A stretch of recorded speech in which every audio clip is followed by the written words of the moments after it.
Okay, so this is going to be our 39th Sutta discussion. So we started on February 18, but that day we did not have a Sutta discussion. I think we started somewhere in March, but now today is 39th day. The reason why I told was that today we are starting a new Samyutta. So there are different Samyuttas, Deva Samyutta, Samyutta about the deities. Today we are starting a new Samyutta called Deva Putta Samyutta, one of the suttas in the Deva Putta Samyutta called Tāyana Sutta. Tāyana Sutta. So if I put the topic with the sutta, I can put this way: one who does not give up sensual pleasures and does not strive is not reborn in an unified state. In simple words, oneness of all elements of jhana. So it's about the jhana. The person who does not give up sensual pleasures as required, and does not strive, has no chance of being reborn in a realm where that is related to a jhana, according to the Tāyana Sutta. Okay, this sutta is a very important sutta, one of the very important suttas, because this is one of the few suttas. I haven't seen any other suttas, so I can say one of the few. I would say the sutta that I ever come across, a story where a non-Buddhist had died and became a deva, a deity, and approached the Buddha and said something, and then Buddha approved the same thing for the whole monastic community. It's pretty interesting. And the other things, like in Thailand, I think after chanting Patimokkha, monks usually chant this sutta, some of the stanzas of the sutta. Let's take a look at the sutta. Atako Tāyano Devaputto Purana Tittikaro Abhikkantaya Rattiya Abhikkanta Vannu Kevala Kappanjeta Vanango Bhasetva. This is the background story. This is not the sutta, but when the monk who is reciting this added to the convocation after Buddha passed away. Otherwise we never know what went in the story. Bhagavantang abhivaditva ekamantang adhasi ekamantang titoko Tāyano devaputto bhagavato santikima gathayo abhasi. So we did not find Devaputta in the previous Samyutta. So we found Deva, deity. So Devaputta could be a son of a Deva. Although they don't have progeny like humans, but it is said that they have their progeny as well in different ways. At Savatthi, then late at night, the glorious god Tāyana, formerly a religious founder, lighting up the entire Jetas grove, went up to the Buddha, bowed, stood to one side, and recited these verses in the Buddha's presence. I would like to quote this Pali word called Purana Tittikaro. So what is this? What is Titti? Now when we take a look at the commentary of the sutta, it says Attamo Purana Tittikaro. It is said there were 8 non-Buddhist religious teachers even before the Buddha's time, and there were traditions. And what brought them to be born in the heavens, the Buddhist heavens? Because they were not Buddhist, but how come they were able to be reborn in Buddhist heavens? So we have to look at what was their ideology. Katamang nama Dwa Satti Dittyo. Okay, what they had was 62, we call them heretical views, but 62 non-Buddhist views. If you take a look at one of the very lengthy suttas called Brahmajala, I think the first sutta in the Digha Nikaya, you can see there were 62 pre-Buddhist views that Buddha did not approve. Their fundamental idea was to say self of a person to be sufficiently knowable and the universe to be truly existing. Now, we have an issue in Buddhist teachings. We don't say there is a permanent self. But when somebody has an ideology saying that the self is to be sufficiently knowable, so self is a kind of an entity, and then the universe is truly existing, so it conflicts with the anicca concept, right? So changing idea, okay? So anyway, these non-Buddhist teachers, like there were names I found: Nando, Vacho, Kiso, Sankicho. So this Tāyana might have approached one of them and then followed their teachings and then was able to be reborn in the heaven. Okay. Now the commentary further described what could have been the good karma things that this particular deity might have done when he was following these non-Buddhist teachers. Let's take a look at it, because it's interesting, right? So even the non-Buddhists can be reborn in the Buddhist heavens. So we never, usually, Buddhist teachers never, you hardly talk about these things. Ayang pana ditting uppadetva katang sagge nibbattoti. So the commentator questions about it. Kammavaditaya, basically kamma. What kammas? Esa kira uposata bhattadini adasi. So the first thing is, if the non-Buddhist follow of whoever is teaching under those 8 traditions, is to offer food specially offered during the uposata days. Let's say there are 4 phases of the moon, and there's a tradition, it's a tradition in Asia especially, people go to a sacred place and then they take precept. So if someone is going to offer dana, food to those observant, precept observance, that's one of the things that could help a non-Buddhist follower to be reborn as a deity in a Buddhist heaven. Anathanam vattam pattapesi, being really concerned about the helpless people, right? So it's like helping out, right? The needy people. Patisai akasi, patisai means building shelter, creating shelter to those who are in need of the houses or shelter.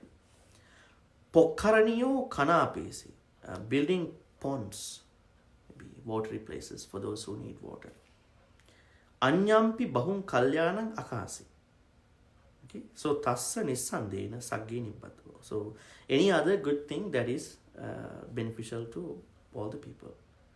So that means everybody who does all these things, helping out the needy, offering food for the people who are observing precepts on 4 phases of the moon, building houses. These are universally accepted good things, right? So if anyone from any religious perspective is involved in these things, they all have a chance to be reborn actually, even though they don't believe that next life this way.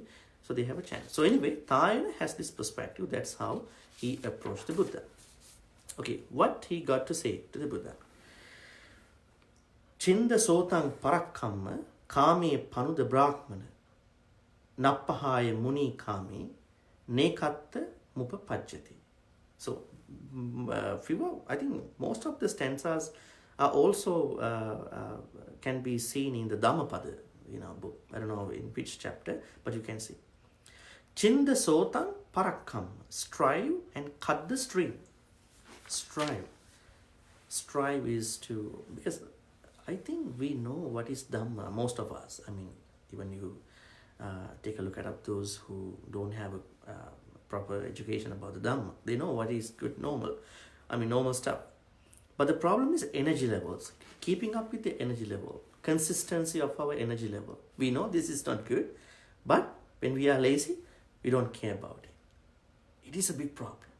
I think this is the fundamental issue with many of us, where we get deviated from our dhammic path.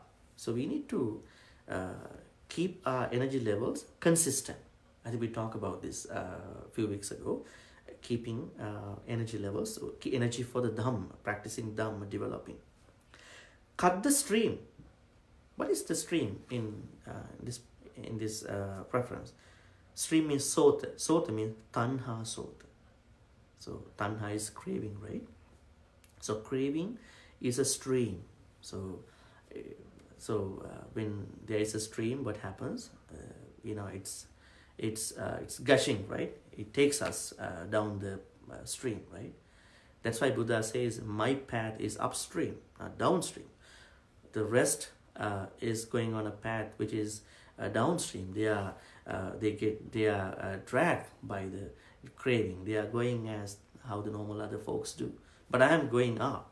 So my path, Eightfold Noble Path, is upstream, and I'm figuring out the fruition of that Eightfold Noble Path. So anyways, what Buddha says is, strive, keep our energy levels consistent. If you don't have the energy level, then try to build up energy level. If you have, keep up them consistent. And try to cut the stream as required. Now, what is inside the craving? Kame panuda brahmana. Kamas. What is kama? So kama has two aspects. Vattu kama and kilesa kama. So I think we talked about kama, right? What is kama? Kama means, I would say, what would be the nice word for kama, Mike? What do you think? Kama is like any sort of sensual desire. Mm-hmm. So it could be translated as cupidity, maybe in English, or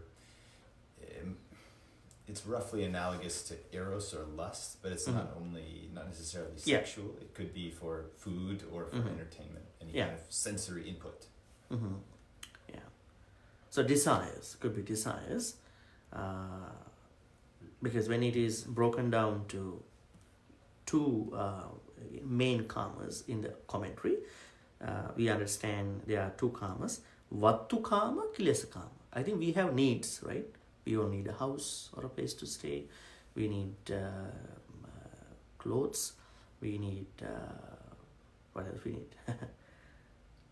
Food, and we need medications, right? So these are the needs. And then, apart from these four needs, there could be wants. So sometimes we may have wants, but there is no proper controlling over the wants. Anyways, we find this vattu kama means basic needs. We all desire for the basic needs, right? Wherein which how the people wish the needs, it could be a problem. But anyways, there is vattu kama. I think all of us have vattu kama at different levels. And then kilesa kama. That's the problem. How can there be a kilesa kama with vattu kama? Means when you have a house, when you have clothing, when you have food, when you have medications, then if you don't have that proper management of caring those things, understanding what you have, understanding what you don't have, then it will take you to the kilesa level. That's the second level. That's not good. That's where most of the defilements start to arise. That's a problem. So what the Tāyana, deity Tāyana says is, dispel, the translation I'm taking from Bhante Sujata, dispel sensual pleasures. A sage who does not give up sensual pleasures is not reborn in a unified state. Now, if we discuss the pre-Buddhist environment, we know there was not this meditation type called vipassana. They all had the meditation type called samatha. Samatha and vipassana, these are the two main meditation types we see in the Buddhist teachings. So samatha is basically not an originally Buddhist thing, but it existed before the Buddha. So if a sage wants to be reborn in a unified state, a realm which is related to the jhānic people who have done the samatha meditation. They have to give up sensual pleasures as much as they can. Now we have to clarify what is a jhana. Any idea about jhana? Now, basically, I would tell you, jhana has two ideas. Jhana means to meditate, but you never understand what's the role of jhana, so you have to find out a different way of looking at the same verbal stem, japeti. Japeti simply means to burning up opposing states. Let's say burning up the defilements. Whenever you see greed, anger, or delusion, and all the other rest of the negativities, then you are burning up them, as you burn up the calories at some point, right? Calories, not good, right? We need to look at how many calories we want to keep up. Anyways, so dhyana and jhana, we know that there are 4 main jhanas: first, second, third, fourth, and then they are called material jhanas, right? And then there are 4 immaterial jhanas. Pre-Buddhist, at the pre-Buddhist time, most of the sages and people, they try to attain one of the jhanas, and then they can be reborn in a jhānic place. So that's what this deity says. If someone wants to be reborn in a jhānic place, one has to give up sensual pleasures as much as they can. And he further explains, Kaira che kaira tenang dalha menang parakkame sitilo hi paribbajo biyo akirati rajang. The rest of the stanzas don't carry a larger meaning. Don't worry about it. This is the main one that we just talked about, but they are adding up to this. If one is to do what should be done, one should staunchly strive. This purpose of practicing, especially strive, keep up the energy levels consistently, and then cut the craving and dispel sensual pleasures. For the life going forth, when laxly led, just stirs up, does all the movites for the monastics. Now, if you are a monastic, then if you are really lazy in practicing your monastic practice, there will be a big problem. It can apply to lay people as well, because you have 5 precepts: not killing, not stealing, not misbehaving, not lying, not taking any food and beverages, so that you might not be able to make a sound judgment at different difficult, non-difficult situations. So if you know that these are the precepts, if you don't care what they are, the contents of how you understand them, and how do you apply them in the real situations, then you may be in trouble. Spiritually, you may be in trouble. So it applies to the both monastic and non-monastics. Akatang dukkatang seyo pacha tapati dukkatang katancha sukatang seyo yang katva nanu tapati. It's better to leave a bad deed undone. Later you burn for that misdeed. It's better to do a good deed, after which you will not regret. Now, when you talk about the good things and bad things, one of the very interesting things in the spiritual conversation is regret and remorse. It could be used as a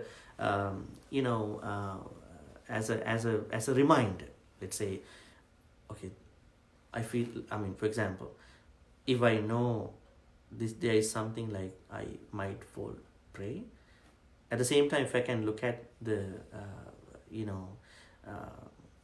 the repercussions of those good and bad stuff, then that might remind me, this is not something I need to continue or focus, and we will start. So because I know remorse and regret will definitely follow me, right? So that's a good topic too, remorse and regret. Now, Tāyana also gives an example. When kusa grass is wrongly grasped, it only cuts the hand. So too the ascetic life, when wrongly taken, drags you to hell. Now we know, like, when you're not a monastic, when you don't know what you are doing, that's what most of the people think that will take them to hell. Now, but it's not the real. It's not only the way that someone will be taken to a bad place. It can also happen when you are committed to a bunch of precept, but you grasp the wrong thing. Maybe you grasp the good thing in the wrong place. The kusa grass is a grass, and it has to be taken in the right place. Otherwise, it will cut your hand. Now, there is another example in one of the other suttas in Majjhima Nikaya. Remember, Alagadubama Sutta. Buddha says, learning Dhamma and unlearning unnecessary things is like you are catching a snake in the right place. So snake catchers know how to catch a snake. If you try to catch the snake from the tail or somewhere in the middle of the snake, definitely a snake will bite you. A snake can be caught in the neck using a stick or something.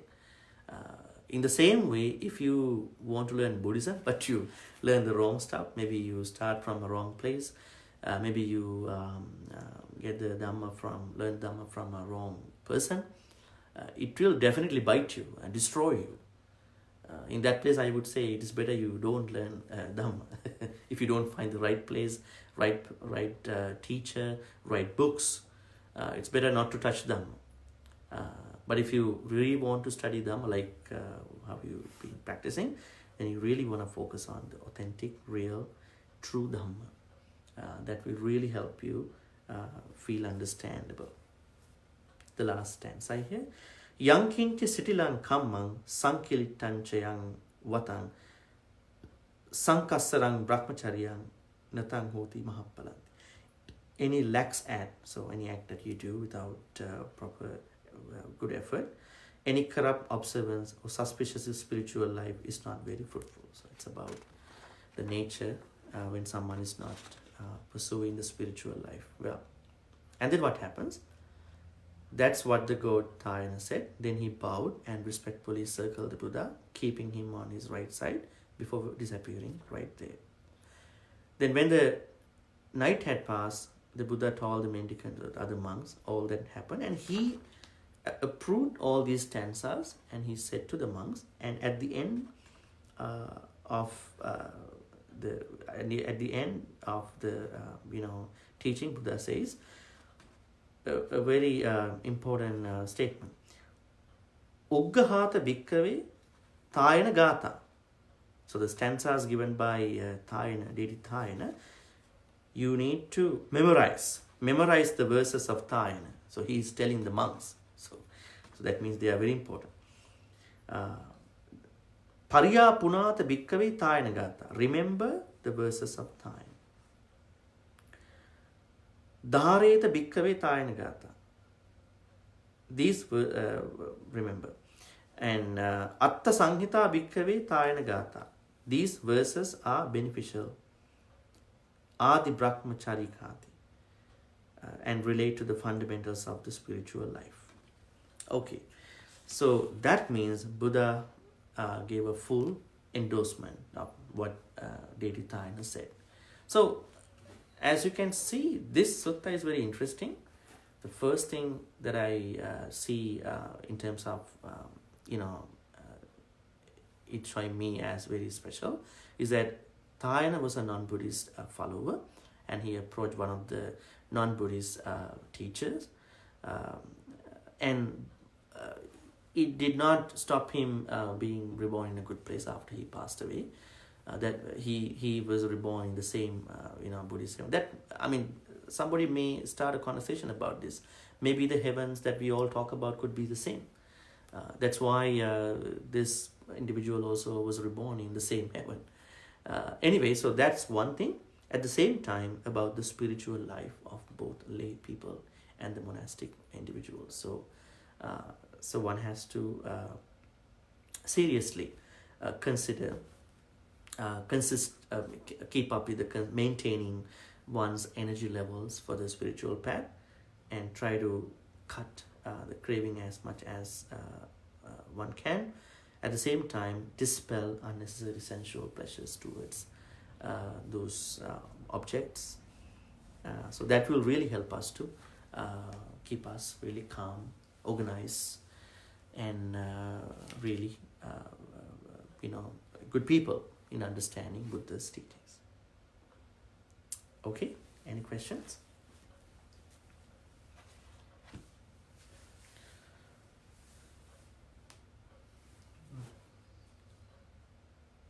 What do you think about maintaining energy levels for Dhamma? When we are tired, we might not feel that we are into that, right? Spirituality.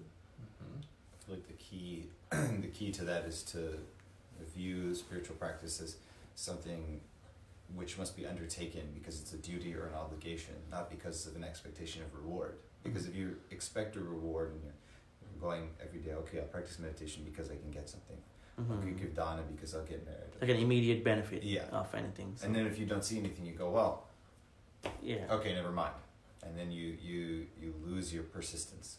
If you just regard it as something that's part of your schedule, part of your day, part of your life that you must do, that helps you establish the rhythm instead of trying to get something from it. And then when it doesn't immediately return a result, you just give up. It's like exercise.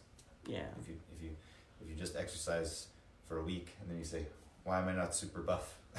Then you're not doing it right. You have to just make it part of your routine. And I have heard some folks who have some issues and they think they should approach a meditation place, and they won't successfully maintain the meditation time. Maybe they just show up 1 day, 2 day, because they don't get that immediate benefit type of thing, mentally, and they will stop. So it's kind of a practice. When you say practice, it won't happen overnight, right? Take some time. And we've been talking this some time, right? Meditation. Luke and I been talking about some stuff about the practice. It takes time, even when it comes to posture, when it comes to managing disturbing thoughts, when it comes to energy levels. Energies. Now these days it's bad weather and some other engagement. So it's a really good thing. Okay, so if you have no more questions, we can wrap this up by sharing good karmas with the departed relatives and the deities. May all the departed relatives who passed away in the name of all of us be shared with all these good karmas. May they be happy and peaceful. May they attain the supreme bliss of Nibbana. Sadhu, sadhu, sadhu. Idamme ñāti nanghotu sukhita huntu ñāteyo. Idamme ñāti nanghotu sukhita huntu ñāteyo. Idamme ñāti nanghotu sukhita huntu ñāteyo. Also, let's share all the good karmas with the deities who protect all of us. May all the deities share in all these good karmas and protect and bless all of us for good health, long life, and all the prosperity that you wish. Especially now, a new year is coming up. So may all the deities bless all of us and your family members, everybody, the whole universe. May they be happy and peaceful. May they also attain the supreme bliss of Nibbana. Sadhu, sadhu, sadhu. Ittavata cha ammehi sambatang punya sampadang sabbe deva anumodantu sabba sampatti siddhya. Ittavata cha ammehi sambatang punya sampadang sabbe bhuta anumodantu sabba sampatti siddhya. Ittavata cha ammehi sambatang punya sampadang sabbe satta anumodantu sabba sampatti siddhya. Akasatha ca bummatha devanaga mahindika punyantang anumoditva chirang rakkhantu lokasasanang. Akasatha ca bummatha devanaga mahindika punyantang anumoditva chirang rakkhantu desanang. Akasatha ca bummatha devanaga punyantang anumoditva chirang rakkhantu mang paranti. Finally, let's make a great wish. May all the good karmas we've been accumulating so far by all these things help all of us to attain Nibbana, supreme bliss of Nibbana as well. Sadhu, sadhu, sadhu. Abhivadana siddhis niccang vaddha pachayino chattaru dhamma vaddhanti ayuvannu sukhang balang ayurarogya sampatti sangha sampatti mevacha ato nibbana sampatti iminati saminjatu. Sadhu, sadhu, sadhu. As a respect for the teaching, let's bow down 3 times to the Buddha.